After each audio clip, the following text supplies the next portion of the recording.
YouTube channel. तो आज इस वीडियो में मैं आपको बताने वाली हूँ कि कैसे हम स्टॉक आइटम्स और यूनिट ऑफ मेजर कैसे क्रिएट करते हैं। ठीक है, तो क्योंकि यूनिट ऑफ मेजर आपके स्टॉक आइटम में ही आ जाएंगे, तो उससे पहले हम थोड़े पहले आपको स्टॉक आइटम क्रिएट करके मैं दिखा देती हूँ आपको। ठीक है, तो स्टॉक आइटम है यूनिट, तो सबसे पहले मैं आपको दिखाऊंगी यूनिट ऑफ मेजर्स कैसे क्रिएट करते हैं। तो उसके लिए आपको यहाँ इन्वेंट्री इन्फो आपको दिखाई दे रहा है। ठीक है, यहाँ इन्वेंट्री इन्फो पर आपको एंटर करना है। यहाँ पर आपको दिख रहा होगा यूनिट ऑफ मेजर्स।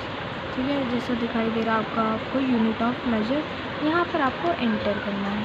फिर यहाँ क्रिएट दिखाई दे रहा होगा, यहाँ पर आपको एंटर करना है क्रिएट पर। तो आप देखेंगे जैसे यूनिट ऑफ मेजर्स यहाँ पर आपको बनाने में। अब इसका काम क्या होगा वो मैं आपको बताती हूँ। तो ना जैसे आप यहाँ देखोगे, यहाँ पर आ जाता है आपका सबसे पहले टाइप। तो टाइप पे आपको यहाँ पर सिंपल ही करना है। ठीक है, इस पर हम एंटर कर देंगे यहाँ पर। तो यहाँ पर आपको दिखेगा फिर सिंबल। ठीक है, सिंबल। तो बेसिकली ना ये यूनिट ऑफ मेजर्स क्या होता है कि कोई भी आप जैसे स्टॉक आइटम बना रहे हो, जैसे मान लो मैं बना रही हूँ एडिडास का। ठीक है, तो एडिडास के जैसे मैं शूज़ करती हूँ, तो आप ये लिखोगे कि शूज़ है वो आप जब उसको मैन्युफैक्चर करोगे तो आप किस में करोगे। ठीक है, पीसीज में, पैक्स में। तो ये सब होते हैं ये यूनिट ऑफ मेजर्स कि आप उसको कैसे करोगे। जैसे केमिकल्स को हम बेल में करते हैं। ठीक है, या फिर कोई एल्यूमिनियम फॉइल की कोई स्टॉक आइटम है तो उसको हम करेंगे किस में, रोल्स में। टेप को भी रोल्स में करेंगे। ठीक है, तो इस टाइप से तो सिंबल होता है इनका, यानी कि शॉर्ट फॉर्म में। ठीक है, जैसे कोई चीज़ आपको डालनी है बैग में, किस में, बैग में डालनी है तो BAG। ठीक है, और इसका फॉर्मल नेम मतलब जो असली में नाम क्या है, या ये फुल नेम भी कह सकते हैं। ठीक है, बैग्स। एंटर करेंगे, यहाँ कुछ नहीं करेंगे, सीधा एंटर और एंटर। ठीक है, फिर आपको ऐसे करके जितने भी फॉर्मल नेम है और सिंबल है आप यहाँ से क्रिएट कर सकते हो यूनिट ऑफ मेजर्स में। ठीक है, मैं एक और आपको दिखा देती हूँ, जैसे PCS। ठीक है, PCS यहाँ पर मैं आपको दिखा रही हूँ। यहाँ आगे फिर PIECES यहाँ पर हमने कर दिया क्या, पीसेस।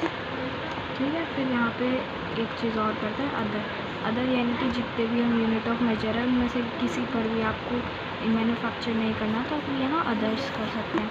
ठीक है, अदर्स करके हम एक्सेप्ट करेंगे। फिर PAC पैक, फिर यहाँ पे PACKS पैक्स, एंटर।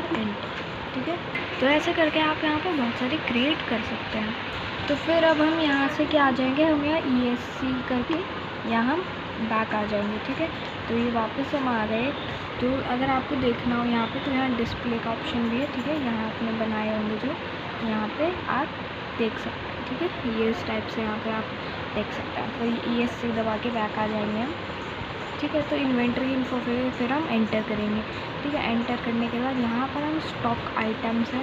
ठीक है, यहाँ पर हम एंटर करेंगे, यहाँ पर क्रिएट करेंगे। तो यहाँ पर आपको जैसे स्टॉक आइटम, जैसे स्टॉक यानी कि कोई भी कंपनी, जैसे मैं एडिडास की ही कर रही हूँ, और आपको यहाँ पर ब्रैकेट में लिखना भी होगा कि आप एडिडास का क्या करो, क्योंकि बहुत सारे सामान होते हैं, जैसे कि ये कपड़े भी हैं, शूज़ भी है ना, बहुत सारी चीज़ें। तो हम यहाँ मेंशन करेंगे, फिर एंटर। यहाँ प्राइमरी रहेगा, यूनिट्स यहाँ देखिए यहाँ काम आता है यूनिट, यानी कि जब आप इन्हें मैन्युफैक्चर करेंगे तो कैसे। ठीक है, तो यहाँ पर इनको हम यहाँ पर ये ना पेयर्स में होंगे। ठीक है, यहाँ पेयर्स अभी है नहीं तो इसको कोई नहीं, अभी हम क्रिएट कर लेती हूँ पेयर्स। ठीक है, यहाँ पे मैंने बना लिया, वापस आ जाता है। तो वापस आ गए हम, तो यहाँ पे हम इसको करेंगे, हम इसको पेयर्स में। ठीक है, यहाँ एंटर। यहाँ आपको स्टैंडर्ड रेट करना चाहते हो लेकिन मुझे नहीं करना, मुझे सिर्फ स्टॉक आइटम क्रिएट करना। तो यहाँ मैं नो करूँगी, एंटर करके फिर यहाँ पे आपका एक स्टॉक आइटम आपका बन जाएगा।